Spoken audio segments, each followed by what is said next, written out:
warahmatullahi wabarakatuh. Salam sejahtera untuk kita semua. Semoga kita masih diberikan kesehatan ya. Pada kali ini kita akan membahas tentang kebijakan ya.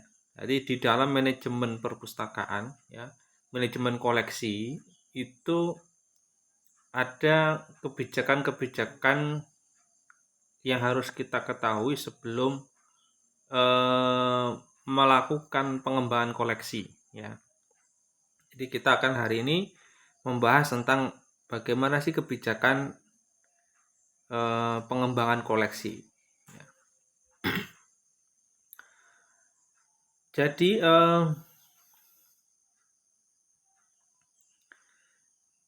setiap perpustakaan baik di tingkat sekolah, kemudian universitas, kemudian perpustakaan umum, ya, khusus dan sebagainya, itu harus punya aturan ya yang melandasi kenapa harus melakukan penambahan koleksi. Ya.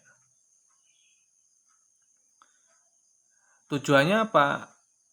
Tujuannya adalah kebijakan itu nanti agar koleksi-koleksi yang ada di perpustakaan itu bisa terarah ya, bisa terarah dan sesuai dengan kebutuhan pengguna.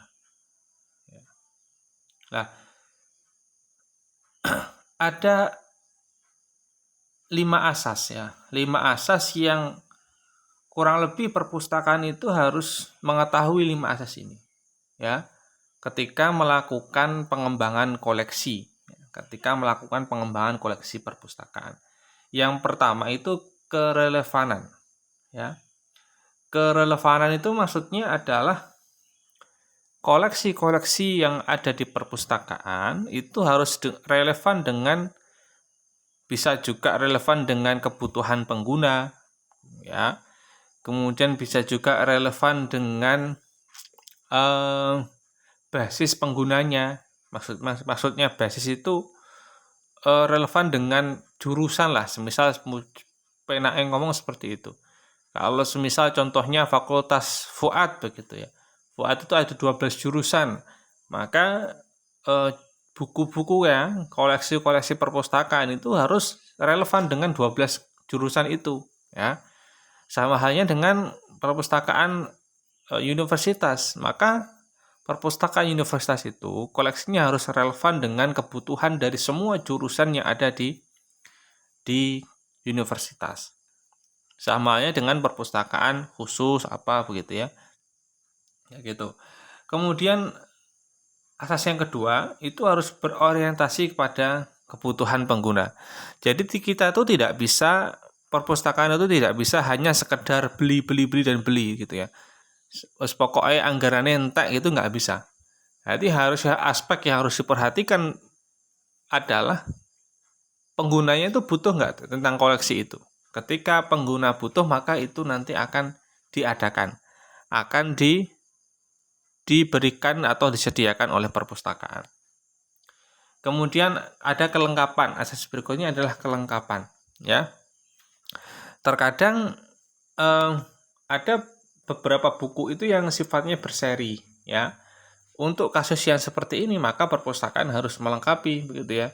Kalau di jurusan kita itu ada DDC ya, ada sistem DDC yang bukunya tebelnya itu lebih tebal daripada kitab suci begitu ya. Itu 4 eksemplar, 4 bundle itu harus lengkap ya, harus lengkap. Nah, begitu. Kemudian asas berikutnya itu kemutakhiran. Ya, kemutakhiran itu maksudnya adalah buku-buku yang dilanggan atau dibeli oleh perpustakaan itu harus yang buku-buku terbaru begitu ya. Paling tidak lah maksimal itu 5 tahun terakhir begitu ya. Atau pol-polnya ya 10 tahun begitu. Jangan beli buku yang usianya tuh sudah diterbitkan 30-40 tahun yang lalu begitu. Itu tidak mutakhir. Karena apa? Karena keilmuannya ya tidak akan bertambah, tidak akan berkembang ya. Karena setiap tahun itu akan ada pengembangan dari sebuah ilmu pengetahuan, ya. Kemudian asas yang terakhir itu asas kerjasama. Jadi perpustakaan itu ketika memutuskan untuk melakukan kegiatan pengembangan koleksi itu harus bekerja sama dengan semua pihak, ya, terutama terhadap semua elemen yang memungkinkan untuk menjadi pengguna, ya. Contohnya apa? Ya, penggunanya apa? Contoh perpustakaan universitas, maka penggunanya itu ya mahasiswa, ya dosen, ya peneliti, ya pegawai. Maka semua elemen ini itu harus ditanya apa kebutuhannya, ya, apa saja yang harus dilengkapi, seperti itu. Itu asas yang harus diperhatikan ketika perpustakaan memutuskan untuk melanggan atau membeli sebuah koleksi. Lah, sekarang kita tentukan kewenangan, tugas, dan tanggung jawab semua unsur yang terlibat dalam pengembangan koleksi, ya. Jadi setiap perpustakaan itu wajib membentuk struktur organisasi, ya, yang paling sedikit terdiri dari seperti ini, dari 3 hal ini, ya. Yang pertama itu ada kepala, ya, kepala perpustakaan. Tujuannya ya apa? Kepala itu pimpinan lah, ya, pimpinan perpustakaan. Kemudian ada administrasi, ya. Administrasi itu biasanya mengurusi surat menyurat, ya. Kemudian arsip-arsip, ya. Administrasi. Jadi pustakawan itu tidak terbebani dengan hal-hal yang administratif, ya. Ada surat masuk, pustakawan yang seharusnya sedang melayani pengguna harus menginventaris surat masuk, begitu. Kemudian ada juga struktur itu harus ada layanan teknis dan layanan pengguna, ya. Harus ada layanan teknis dan layanan pengguna. Nah, bagian layanan teknis itu merupakan bagian yang mengurus pengembangan koleksi. Jadi pengembangan koleksi, ya, pengadaan barang, pengadaan koleksi di perpustakaan itu diurusi oleh pelayanan teknis, ya. Tugas bagian ini adalah menentukan kebijakan pengembangan koleksi, memilih dan mengadakan bahan pustaka yang tepat, dan pengolah bahan pustaka. Kemudian dapat disimpan dalam rak dan dimanfaatkan oleh pengguna. Jadi istilahnya dapurnya lah, ya, dapurnya perpustakaan itu ya di bagian struktur layanan teknis ini, ya, mulai dari perencanaan untuk membeli buku apa, kemudian pembelian buku, kemudian diolah, ya, kemudian disajikan di dalam rak, itu ya tugas dari bidang layanan teknis, ya, layanan teknis. Tetapi begini, di sini dijelaskan, meskipun bagian layanan teknis melakukan kegiatan pengembangan koleksi, tetapi perlu dilakukan penunjukan siapa yang berwenang melakukan kegiatan pemilihan bahan pustaka, pengadaan, dan kegiatan lainnya. Nah, biasanya karena anggota struktur layanan teknis itu biasanya banyak juga, ya, setiap perpustakaan, maka perlu ditunjuk 1, 2, 3 orang untuk mengurusi masalah pengadaan koleksi, ya. Dibikin tim lah, tim pengadaan koleksi, tidak apa-apa seperti itu, ya. Biar apa? Biar terfokus, ya, biar pekerjaan terfokus, karena masalah pengembangan koleksi itu juga menguras tenaga, ya, menguras tenaga dan pikiran, gitu.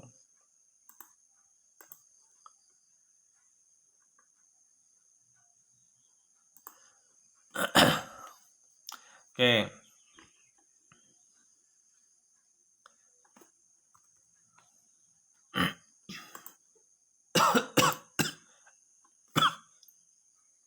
Oke. Kemudian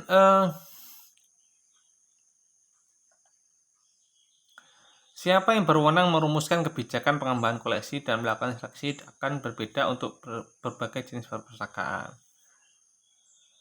Nah, ini ya. Ini jadi setiap perpustakaan itu pasti punya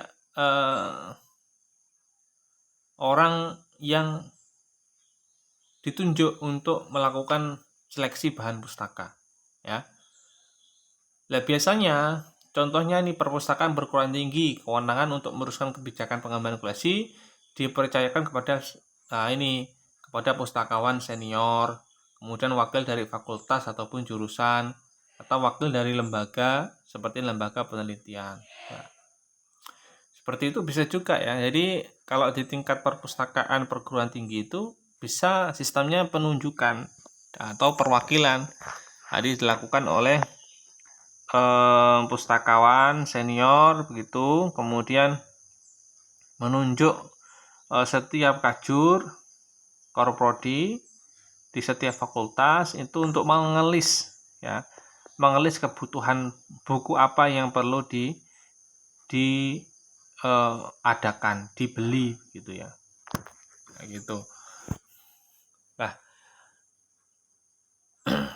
pemilihan bahan pustaka dilakukan oleh tim seleksi yang terdiri dari pustakawan, tenaga pengajar ataupun peneliti, mahasiswa, unit kerja lainnya apabila diperlukan. Nah, itu ya. Kemudian sedangkan yang berhak menetapkan pengadaan bahan pustaka yang telah diseleksi adalah kepala perpustakaan. Jadi ujung dari penentuan kebijakan penambahan koleksinya nanti tetap kepala perpus gitu ya. Tetap kepala perpustakaan. Kalau di perpustakaan khusus itu bisa juga dilibatkan para peneliti ya, atau tokoh masyarakat ya, bisa juga. Jadi tokoh masyarakat, peneliti, atau orang yang punya dana ya. Biasanya perpustakaan khusus itu mereka punya donatur yang rela memberikan sebagian uangnya untuk kemajuan perpustakaan ya. Itu bisa jadi koleksi-koleksinya ya tergantung donaturnya dong. Donaturnya pengen yang koleksi A ya dibelikan koleksi A. Donaturnya koleksi B. Nah, seperti itu ya. Itu kalau perpustakaan khusus tuh seperti itu. Nah, ini ya. Jadi kalau perpustakaan seperti itu yang umum sifatnya, yang khusus itu yang unsur yang berwenang ya menentukan koleksi apa saja itu ya pengelola perpustakaannya. Kalau ada pustakawan, kalau nggak ada hanya kepalanya begitu ya berarti kepala perpustakaannya. Kemudian perwakilan dari lembaga induk ataupun pengguna atau tokoh masyarakat. Itu.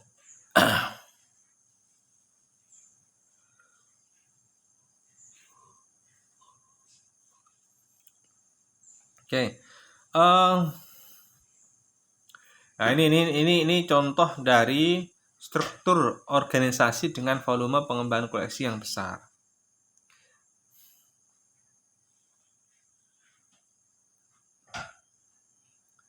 Ini jadi kalau koleksinya jumlahnya banyak, maka perlu dibikin struktur yang lebih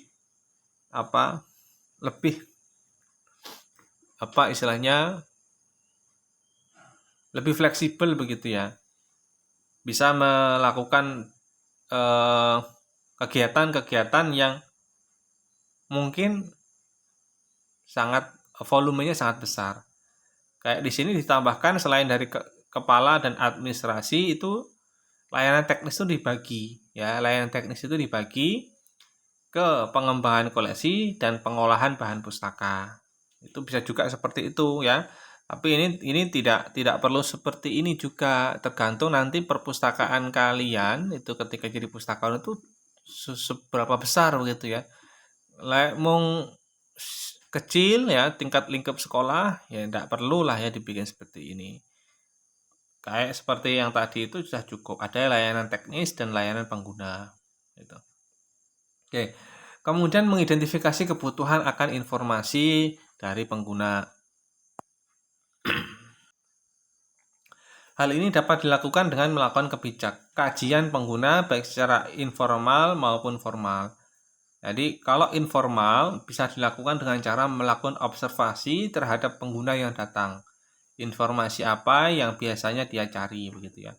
Jadi kalau informal itu kita sebagai pustakawan atau orang yang berada di bidang pengembangan koleksi, kita tuh lihat survei begitu ya. Kita amati, kita melakukan observasi kepada pengunjung-pengunjung di perpustakaan nih, kira-kira tuh anak mahasiswa tuh arahnya kemana toh gitu kan. Kalau nyari buku itu arahnya kemana, merujuk ke topik-topik apa, ke subjek-subjek apa begitu ya. Itu kalau informal. Nah kalau formal itu bisa juga kita bikin kayak FGD ya, Forum Discussion Group gitu ya. Itu kita kumpulkan nih para kajur, para sekjur, kemudian pustakawan fakultas, itu kita kumpulkan, kita diskusi, kita tanya apa sih kebutuhannya, koleksi-koleksi apa yang mungkin bisa dibeli atau disediakan oleh perpustakaan. Itu yang formal tuh seperti itu. Atau nggak perlu FGD lah, kita kirim surat ke setiap pemangku kebijakan di setiap fakultas, buku silakan mengelis kebutuhan buku. Judulnya apa, penerbitnya apa, pengarangnya siapa. Itu bisa seperti itu. Oke. Kemudian yang keempat, memilih dan mengadakan bahan pustaka melalui pembelian, tukar-menukar hadiah, penerbitan sendiri menurut prosedur yang tertib. Dalam melakukan pembelian pustaka diperlukan alat bantu yang bisa digunakan perpustakaan. Jadi ketika melakukan pembelian, pengembangan koleksi, itu kita juga bisa punya alat bantu yang fungsinya apa? Fungsinya untuk memudahkan kita ketika memilih buku, ya. Apa contohnya? Ya katalog penerbit, ya. Katalog penerbit itu katalog ya, kalian nggak tahu katalog sih, tapi katalog yang diterbitkan oleh penerbit, ya. Suatu penerbit contohnya itu pasti punya katalog, ya, punya buku-buku yang pernah dicetak, itu katalog ya, yang diterbitkan oleh penerbit. Contohnya nih Gramedia itu kan juga menerbitkan buku lah. Gramedia itu pasti punya katalog buku-buku apa saja yang sudah pernah dicetak, kayak gitu. Kemudian bibliografi, ya. Kemudian kita juga bisa melihat dari tinjauan dan resensi, ya. Kemudian pangkalan data perpustakaan lain, ya. Kita bisa melihat mengecek dari pangkalan data perpustakaan lain, ya. Boleh seperti itu ya. Makanya tadi itu di asas yang terakhir kelima itu kerjasama ya. Salah satu fungsinya ya ini, kita bisa, aku dadan delok koleksimu itu opo ae gitu ya. Kita mencontek gitu. Boleh, enggak apa-apa gitu ya, asas terbukaan pengetahuan. Kemudian sumber-sumber lain dari internet ya, bisa juga kita cari di browsing-browsing di internet tuh boleh ya. Kemudian silabus mata kuliah ya, silabus mata kuliah.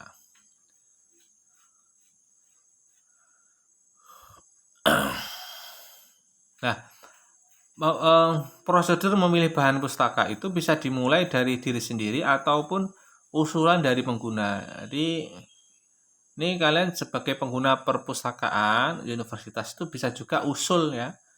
Usul, Pak, saya nanti tolong kalau pengadaan buku saya dibelikan koleksi tentang ini boleh seperti itu. Oke. Nah, itu tentang kebijakan pengembangan koleksi di perpustakaan. Ke depan kita akan belajar tentang anggaran ya, anggaran manajemen koleksi itu seperti apa. Oke, gitu ya para mahasiswa, silakan kalian pelajari. Cukup sekian materi hari ini, kurang lebihnya saya mohon maaf. Saya akhiri.